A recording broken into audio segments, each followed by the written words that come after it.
Nous sommes à Chartres, dans une rue mal éclairée de la vieille ville. En cette nuit du 10 avril 1847, il est 1h45 du matin et l'endroit est désert.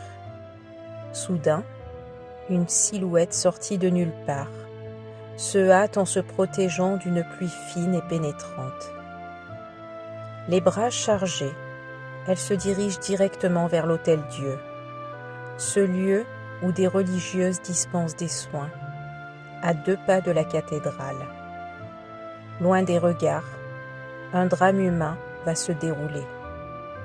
La jeune femme fait lentement pivoter le tourniquet, dans lequel elle dépose un nouveau-né emmailloté, âgé d'1 jour.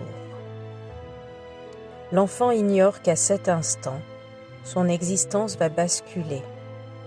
La femme hésite quelques secondes avant de faire pivoter d'un demi-tour ce cylindre qui va la séparer définitivement de son bébé. Des larmes coulent silencieusement sur ses joues en se mélangeant à la pluie. Pourquoi est-elle arrivée à une telle extrémité?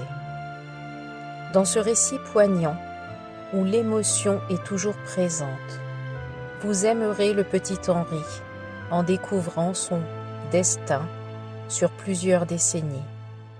Vous éprouverez comme lui ce manque viscéral de tendresse qui l'étreint au fil de sa petite enfance, celle que seul l'amour d'une maman peut dispenser.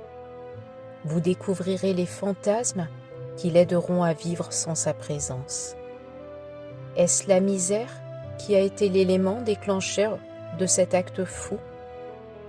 Cette histoire est inspirée d'un fait réel, celui de l'arrière-grand-père de l'auteur, Jacques Casemode, qui vécut réellement cet abandon.